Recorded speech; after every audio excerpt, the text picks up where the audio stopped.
السلام علیکم ورحمۃ اللہ وبرکاتہ۔ امید کرتی ہوں سب خیریت سے ہوں گے۔ اچھا، آج ہم لوگ ایک ویڈیو دیکھیں گے جس میں کل جیسے ہم نے اسٹارٹ کیا تھا نا اللہ تعالیٰ کی معرفت والے ٹاپک سے، تو اسی سے ریلیٹڈ ہے کہ ہم اللہ تعالیٰ کے قریب کیسے آ سکتے ہیں، ٹھیک ہے نا؟ تو جو ہے اس کے لیے 10 طریقے بتائے ہیں قاری صہیب جو ہے، اگر آپ ان کو جانتے ہو، ٹھیک ہے؟ تو مور اور لیس ان میں سے ساری باتیں ہم نے سنی ہوئی ہیں، بلکہ بچپن سے ہی سنی ہوئی ہوتی ہیں، لیکن ہم بھول جاتے ہیں نا کچھ چیزیں، تو بس وہ ریمائنڈر کے طور پہ ورک کریں گے، ٹھیک ہے؟ اور عمل میں لانا ہمارا کام ہے۔ چل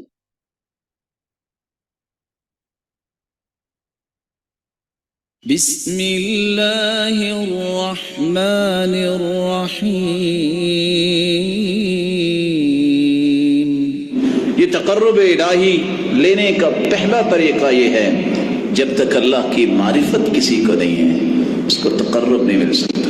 وہ یونیورسٹیاں اور کالج جو دانش گاہیں ہیں جہاں سے علم و معرفت انسان کو سیکھنا ہے، آج وہاں ایسی نسل تیار ہوتی ہے جو اللہ کا انکار کر بیٹھتی ہے۔ دہریے لوگ، ملحد لوگ پیدا ہو، کس قدر افسوس کی بات ہے کہ وہ پڑھنے والے اور پڑھانے والے بھی کہے کہ ہم اللہ کو نہیں مانتے۔ اللہ کی معرفت جب تک نہیں ہے، اس نے پڑھا کیا ہے؟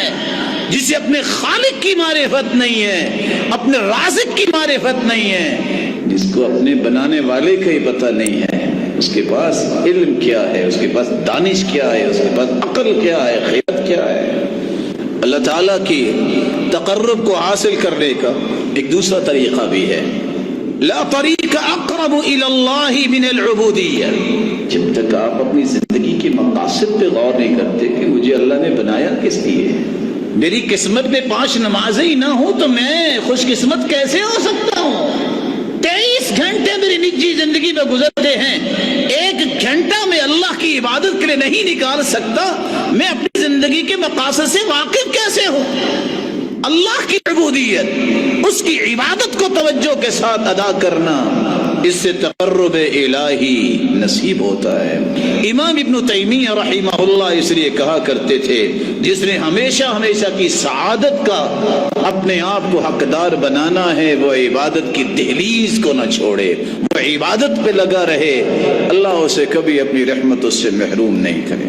ایک تیسرا طریقہ بھی ہے جس سے آپ کو تقرب الہی نصیب ہو سکتا ہے، وہ یہ ہے کہ آپ اللہ عز و جلال کی کلام کو پڑھیں اور اس پہ غور کریں۔ اگر کسی نے اللہ کے قریب ہونا ہے، قرآن پڑھے اور سنے، لیکن 3 کام ساتھ کرے، غور بھی کرے، تدبر بھی کرے اور سمجھے بھی میں کیا پڑھ رہا ہوں۔ یہ قرآن فہمی اور قرآن کو سمجھ کے پڑھنا اور سمجھ کے سننا اور غور کرنا، یہ انسان کو اللہ کے قریب کر دیتا ہے۔ ایک چوتھا طریقہ بھی ہے جس سے آپ اللہ کے قریب ہو سکتے ہیں، جب تک آپ صحابہ کرام کے منہج کو اختیار نہیں کرتے آپ کو تقرب الہی نہیں مل سکتا۔ سب سے پہلے وہی کے مخاطب جن کا تزکیہ اللہ نے بھی کیا، اس کے رسول نے بھی کیا ہے، وہ اللہ سے راضی، اللہ ان سے راضی۔ کوئی اچھلتا ہے، کوئی مچلتا ہے تو یہ اس کی مرضی ہے۔ اللہ فرماتے میں اپنے بندوں سے راضی ہوں، کسی کا کیا مسئلہ ہے؟ اور قرآن نے اس لیے فیصلہ دیا ہے، فَإِنْ آمَنُوا بِمِثْلِ مَا آمَنْتُمْ بِهِ فَقَدِ اهْتَدَوْا۔ جب تک صحابہ کے ایمان جیسا ایمان نہیں ہے، وہ ایمان اللہ کے ہاں کنسیڈر ہی نہیں۔ اگر منہ پھیر لوگے ان کے منہج سے اور ایسے لوگوں سے جن کے بارے میں اللہ کے رسول نے فرمایا خیر القرون قرنی ثم الذین یلونہم ثم الذین یلونہم، لوگوں یاد رکھنا کائنات میں سب سے نیک لوگ، بہترین لوگ وہ ہیں جو میرے دور میں ہیں، صحابہ ہیں، پھر ان کے بعد جو تابعین ہوں گے، پھر ان کے بعد جو تبع تابعین۔ ایک 5واں طریقہ بھی ہے جس سے آپ تقرب الہی حاصل کر سکتے ہیں۔ رسول اللہ صلی اللہ علیہ وآلہ وسلم نے فرمایا، حدیث قدسی ہے، صحیح بخاری کی روایت ہے، جو میرے کسی ولی کی مخالفت کرتا ہے جنگ کے لیے تیار ہو جائے۔ اور اللہ کے ولی ہیں کون؟ ان اولیاء اللہ لا خوف علیہم ولا هم يحزنون الذین آمنوا وكانوا يتقون۔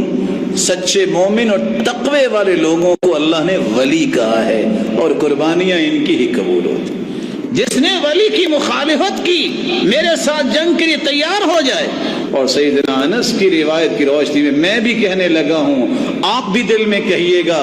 وہ کہتے ہیں اللہ کی قسم اسلام کے بعد مجھے اتنی خوشی نہیں ملی جتنی یہ حدیث سن کے کہ قیامت کے دن جس سے محبت ہو اس کا ساتھ نصیب ہوگا. فإني أحب النبي وأبا بكر وعمر وإن لم أعمل بأعمالهم. میں اللہ کی رسول سے محبت کرتا ہوں, سیدنا ابو بکر سے محبت کرتا ہوں, سیدنا عمر سے محبت کرتا ہوں رضی اللہ عنہما. وإن لم أعمل بأعمالهم, اگرچہ میرے ایسے اعمال نہیں لیکن اس محبت کی وجہ سے میرا رب ان کا ساتھ نصیب فرمائے گا. تقرب الہی جس کے 5 پہلو آپ نے سنے, ایک چھٹا پہلو بھی ہے. انسان نے اگر اللہ کا تقرب لینا ہے تو ایک بہت عمدہ اور آسان کام یہ ہے کہ اللہ کا ذکر جو ہے وہ اپنی زندگی کا لازمہ بنائے. جو راحت اللہ نے اپنے ذکر میں رکھی ہے, جو اپنے محبوب کے اوپر درود بھیجنے کی عظمت بیان کی گئی ہے حدیث میں, کیا ہی کمال ہے. چلتے پھرتے انسان کی زبان پہ اللہ کا ذکر ہو, بلند آواز نہیں بھی نکالتا تو دل میں ہی کہے سبحان اللہ, اللہ تو پاک ہے, الحمدللہ, اللہ اکبر, لا الہ الا اللہ, حسبی اللہ ونعم الوکیل, یا حی یا قیوم برحمتک استغیث, استغفر اللہ, اللہ اللہ ربی لا شریک لہ. ایک 7واں طریقہ بھی تقرب الہی کا ہے, کثرت سجود. رسول اللہ صلی اللہ علیہ وسلم نے فرمایا اقرب ما یکون العبد من ربہ وہو ساجد. سب سے قریب انسان اللہ کے اس وقت ہوتا ہے جب وہ سجدے کی حالت میں ہوتا ہے. اس لیے سجدے کثرت سے کیا کریں. اللہ کے رسول کو جب بھی کوئی خوشی آتی فوراً سجدہ ریز ہو جاتا, جب بھی کوئی غم فکر آتا فوراً نماز شروع کر دیتے. جن کو اللہ کی عبادت میں تلذذ آتا ہے ان کا جی نہیں چاہتا سجدوں سے سر اٹھانے کو. اللہ یہ شوق اور ذوق ہمیں بھی نصیب فرمائے. ایک 8واں طریقہ بھی ہے جس سے آپ تقرب الہی حاصل کر سکتے ہیں, تہجد پڑھنا. رسول اکرم صلی اللہ علیہ وسلم نے فرمایا وہ اللہ کے بندے جس طرح بندہ اللہ کے قریب ہوتا ہے, اللہ ذوالجلال بھی ہر رات جب تہائی حصہ باقی رہ جاتا ہے بندے کے قریب ہو جاتے ہیں. آسمان دنیا پہ نزول فرماتے ہیں جیسے اس کا شان بڑھائے. اس لیے کم از کم زیادہ نہیں تو ابتدا 2 سے کر لو, پھر 4, پھر 6, پھر 8 پڑھ لینا.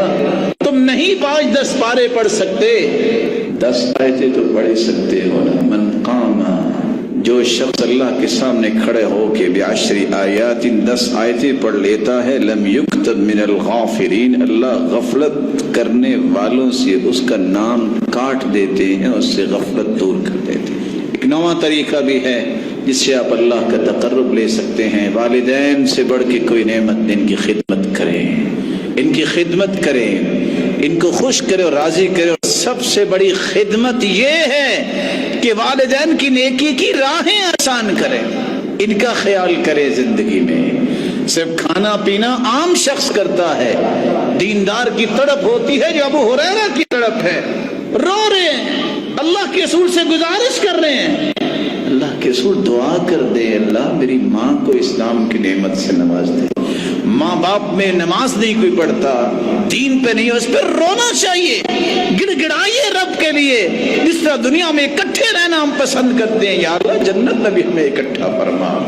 10ویں اور آخری بات, مسکینوں سے محبت کرنا, اس سے بھی اللہ ذوالجلال کا تقرب نصیب ہوتا ہے. اللہ ذوالجلال ایسے لوگوں سے نیکی کرنے اور احسان کرنے اور ان سے محبت کرنے کی توفیق عطا فرمائے. ایک چھوٹا سا قصہ پڑھ کے انسان دنگ رہ جاتا ہے. آج کیوں آتا ہے, لوگ جھڑکتے ہیں. سلف کا یہ رویہ تھا, جس کو صدقہ دیتے اس کا ہاتھ پکڑ کے چوم کے دیتے. یہ ہے وہ شخص جس کے دینے کی وجہ سے مجھے قیامت کو یہ انعامات ملنے ہیں, اتنی محبت کیا. اور ہم کہتے ہیں یہ ختم ہی نہیں ہوتے. یاد رکھیے ایک لمحہ لگتا ہے بادشاہ فقیر ہوتے, اور ایک لمحہ لگتا ہے کہ کنویں سے نکال کے اللہ تخت پہ بھی بٹھا دیتے ہیں. اس لیے اللہ کے دیے ہوئے سے دینا ہی پسند کیا کریں.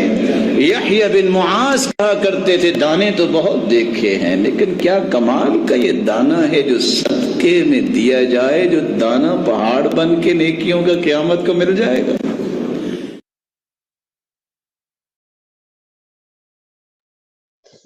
کیا زبردست بیان تھا نا. اللہ تعالیٰ میں عمل کی توفیق دے. اچھا اس میں جو ایک بات تھی نا 10 آیات والی جو روایت ہے وہ پلیز آپ لوگ اپنے اینڈ پہ چیک کر لیے گا، جن سے بھی آپ لوگ چیزیں چیک کرواتے ہیں، ٹھیک ہے نا، کہ آئی ایم ناٹ شیور کہ وہ اوتھینٹک روایت ہے کہ نہیں ہے. صحیح ہے، کہیں پہ میں نے تھوڑا بہت سرچ کیا تھا تو لگ تو رہا تھا کہ ہاں اوتھینٹک ہے، لیکن اسٹل اب وہ اس میں پلے ہو گئی تھی تو میں نے کہا آپ لوگ کو بتا دوں کہ اپنے اینڈ پہ نا چیک کر لیجیے گا. صحیح ہے. اور بس اللہ تعالیٰ کا شکر ہے کہ اتنے سارے اللہ تعالیٰ نے آئے ہوئے. اللہ تعالیٰ ہم لوگ سب کو عمل کی توفیق نصیب فرمائے. ٹھیک ہے، کسی نے اور کوئی بات کرنی؟ اوکے جی، جزاکم اللہ خیرا کثیرا. سبحانک اللہم و اتوب الیک. السلام علیکم و رحمۃ اللہ وبرکاتہ.